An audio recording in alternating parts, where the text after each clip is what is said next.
नमस्कार, मैं हूं आपके साथ अर्जुन खजूरी और आपका स्वागत है एचडीवी न्यूज़ पर। इस वक्त मैं मौजूद हूं देश की उच्चतम न्यायालय सुप्रीम कोर्ट के सामने और आज 10 अप्रैल के दिन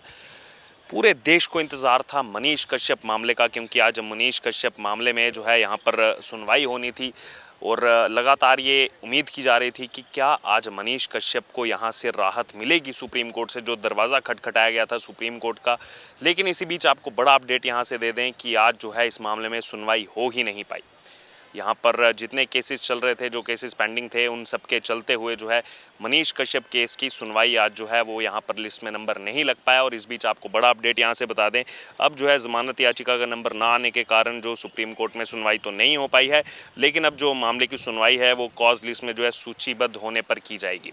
तो यहाँ पर जो एक उम्मीद की जा रही थी कि क्या आज मनीष कश्यप को कुछ राहत मिल सकती है, लगातार ना ही सिर्फ बिहार की जनता की तरफ से बल्कि देश भर के वो लोग जो इस समय मनीष कश्यप के साथ खड़े हुए हैं इस फेक वीडियो के मामले में, जिस तरीके से कहा जा रहा है कि उनको कहीं ना कहीं फंसाने का प्रयास किया जा रहा है, उसी को लेकर के जो है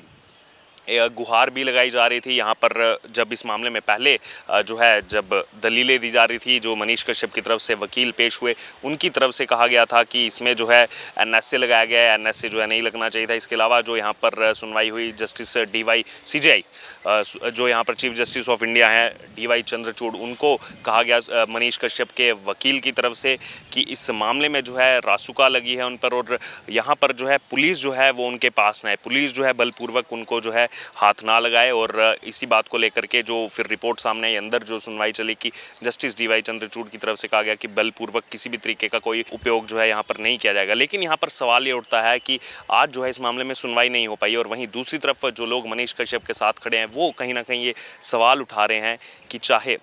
आतंकवादियों को के लिए जब रात में कोर्ट खुलने की बात हो या फिर अगर पवन खेड़ा का मामला हो, जो कांग्रेस आज दुहाई दे रही है कि यहाँ पर जो है कोर्ट को खरीद लिया गया है और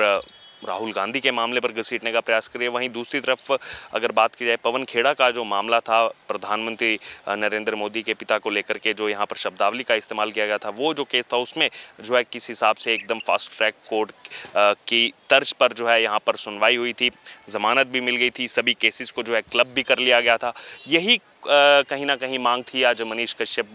की तरफ से कि जो जितने केस हैं, जो सबसे ज़्यादा बिहार और तमिलनाडु में इस समय उनके खिलाफ एफआईआरें हुई हैं, उन सबको जो है एक जगह क्लब किया जाए, वो जो है अलग अलग जगह पर ना हो। मेन जो यहाँ पर डिमांड थी वो थी, उसके अलावा ज़मानत को लेकर के बात होनी थी, लेकिन यहाँ पर अगर बात की जाए तो वो केस आ ही नहीं पाया। मनीष कश्यप के बारे में जो है मामला जो यहाँ पर सुनवाई होनी थी उस बारे में कोई बात हो ही नहीं पाई, तो यहाँ पर राहत मिलना तो बहुत दूर की बात है। तो कहीं ना कहीं इसलिए यहाँ पर इस समय अगर सोशल मीडिया उठा करके खोलेंगे तो लोग लगातार ये सवाल उठा रहे हैं कि आतंकवादियों के लिए यही कोर्ट रात में 2 बजे 3 बजे भी खुल जाती है। पवन खेड़ा का अगर केस हो उसमें जो है तुरंत तरीके से उनको जो है ज़मानत भी मिल जाती है। और कहीं ना कहीं कुछ दिन पहले भी लोग यही जो है सवाल उठा रहे थे कि अगर मनीष कश्यप की जगह यहाँ पर मोहम्मद जुबैर होते, ऑल्ट न्यूज़ के को फाउंडर, उनके लिए जो है यहाँ पर बड़ी बड़ी बातें की जाती हैं और राहत प्रदान की जाती है, उनको 2 घंटे में जो है ज़मानत मिल जाती है। लेकिन मनीष कश्यप पर उल्टा एनएसए, राष्ट्रीय सुरक्षा कानून, नेशनल सिक्योरिटी एक्ट, वो यहाँ पर लगा दिया गया। बहरहाल जो उम्मीद की जा रही थी कि अब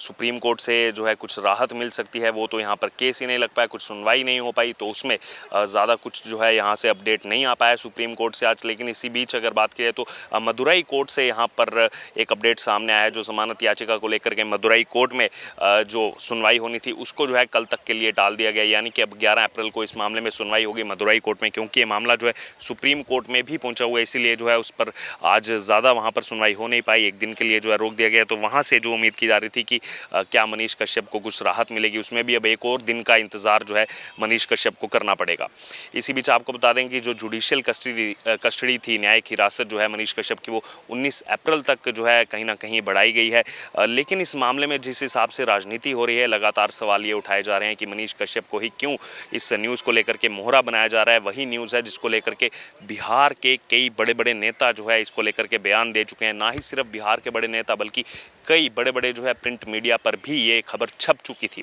तो अगर ये खबर फेक थी तो उसमें उन पर कार्रवाई क्यों नहीं, उन पर कोई एक्शन क्यों नहीं हुआ, उन पर कंप्लेन करके उसमें जो है यहाँ पर बिहार की जो सरकार है वो यहाँ पर सख्ती दिखाते हुए क्यों नहीं दिखी। वहीं दूसरी तरफ अगर बात करें तो मनीष कश्यप के केस में कुर्की तक पहुँच गए और खुद मनीष कश्यप ने इस मामले में आकर के आत्मसमर्पण किया, सरेंडर किया जगदीशपुर थाने के अंदर 18 मार्च को।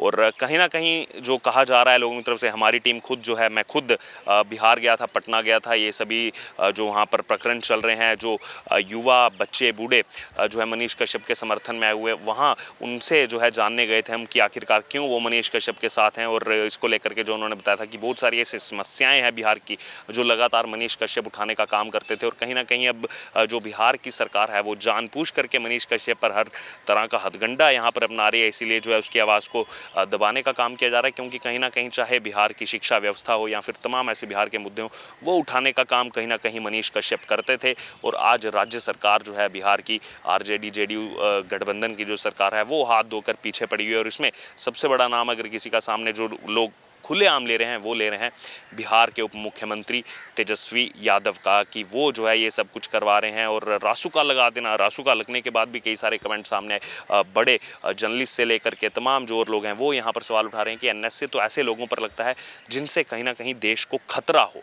तो मनीष कश्यप से देश को आखिरकार क्या खतरा है, क्यों यहाँ पर राज्य सरकार की तरफ से तमिलनाडु में जो है मनीष कश्यप पर एनएसए लगा दिया गया, वो भी कस्टडी के अंदर रहते हुए। तो कहीं ना कहीं कई सारे सवाल जो हैं इस समय उठ रहे हैं इस मनीष कश्यप के मामले में, इस प्रकरण में बहुत सारे सवाल जो है उजागर हो रहे हैं। बिहार सरकार पर कई सारे सवाल उठ रहे हैं, चाहे नीतीश कुमार हो चाहे तेजस्वी यादव हो, उन पर ये सवाल उठ रहे हैं। और अब ये देखा जा रहा है कि आखिरकार कब तक जो है मनीष कश्यप को पीछे रहना पड़ेगा, क्योंकि जो एनएसए लगाया गया वो आपको बता दें उसमें काफ़ी सख्त जो है कानून है। एनएसए नेशनल सिक्योरिटी एक्ट 1980 में इंदिरा गांधी सरकार की तरफ से बनाया गया था देश की सुरक्षा और संप्रभुता को लेकर के, लेकिन इस समय जिस हिसाब से उसका इस्तेमाल किया जा रहा है उसको लेकर के कहीं ना कहीं सवालों के घेरे में राज्य सरकार आ रही है। लोगों की तरफ से ये सवाल जो है लगातार सोशल मीडिया पर या फिर आम जनता से हम बात करेंगे वो लगातार इन सवालों को उठाने का काम कर रहे हैं। बहरहाल अब यहाँ पर देखना होगा कि कॉज लिस्ट में जो है डाल दिया गया, अब कब जो है सूचीबद्ध तरीके से अब मनीष कश्यप मामले में जो सुनवाई है वो अब होगी। क्या उनको सच में इस न्यायालय से, देश के उच्चतम न्यायालय सुप्रीम कोर्ट से क्या न्याय मिलेगा या फिर नहीं, या फिर उन्हें और लंबा जो है इंतज़ार करना पड़ेगा। क्योंकि लोगों की तरफ से लगातार यही कहा जा रहा है कि कई सारे मामलों में हमने देखा है कैसे जो है कोर्ट एक्टिव हो जाती है, एक पूरा जो है फुल ऑफ पैनल जो है वकीलों का वो यहाँ पर एक्टिव हो जाता है उस मामले में जो है छुड़वाने के लिए, ज़मानत दिलाने के लिए। लेकिन कहीं ना कहीं मनीष कश्यप को अधर में छोड़ दिया गया है, कहीं ना कहीं उनको बीच मझधार में जो है इस तरह लाकर खड़ा कर दिया और आज वो सलाखों के पीछे कहीं ना कहीं दिखाई दे रहे हैं तमिलनाडु के अंदर। बहरहाल अब इसको लेकर आपका क्या कहना है? आज जो सुनवाई होनी थी, लग रहा था कि क्या राहत मिल जाएगी? आपको क्या लग रहा था कि राहत मिलनी चाहिए थी या फिर नहीं मिलनी चाहिए थी? इसको लेकर के लंबे समय से इंतज़ार चल रहा था। 10 अप्रैल को लेकर के जो है सब लोगों की निगाहें टिकी हुई थी इसी सुप्रीम कोर्ट पर, लेकिन कहीं ना कहीं अगर बात की जाए तो इतने केसेस के चलते सुनवाई हो ही नहीं पाई। अब और इंतज़ार करना पड़ेगा, कहीं ना कहीं सिस्टम की खामियों का खामियाजा उसी मनीष कश्यप को भुगतना पड़ेगा जो इन सिस्टम की खामियों को उजागर करने का काम जो है एक लंबे समय से कर रहे थे। लेकिन आज कहीं ना कहीं जो लोगों की तरफ से आरोप लगाया जा रहा है कि राजनीति षड्यंत्र का शिकार उस मनीष कश्यप को बनाया जा रहा है। और अब इंतज़ार रहेगा कि आखिरकार कब इस मामले में सुनवाई होगी। क्या नेशनल सिक्योरिटी एक्ट एनएसए जो है वो यहाँ पर हटाया जाएगा मनीष कश्यप से या फिर नहीं? क्या ज़मानत मिलेगी या फिर नहीं? क्योंकि लोग लगातार ये सवाल उठा रहे हैं, ऐसे बड़े बड़े नेता जो इतने बड़े बड़े भ्रष्टाचार, इतने बड़े बड़े घोटाले करते हैं, उनको जो है तुरंत कुछ मिनटों के अंदर ज़मानत जो है यहाँ पर मिल जाती है। लेकिन वो मनीष कश्यप एक यूट्यूब से पैसे कमाने वाला वो जर्नलिस्ट आज वो सलाखों के पीछे है। तो यहाँ पर इस केस में सुनवाई भी नहीं हो रही, इतना समय भी न्यायालय के पास नहीं है। बहरहाल ये जो भी पूरा प्रकरण चल रहा है इसमें हमने आपको पूरा अपडेट बताया सुप्रीम कोर्ट से लाइव। और इस पर आपका क्या कहना है, आपकी क्या राय है, आप ज़रूर हमारे साथ कमेंट बॉक्स में शेयर करें। और इससे जुड़े तमाम अपडेट के लिए बने रहिए हमारे साथ। धन्यवाद।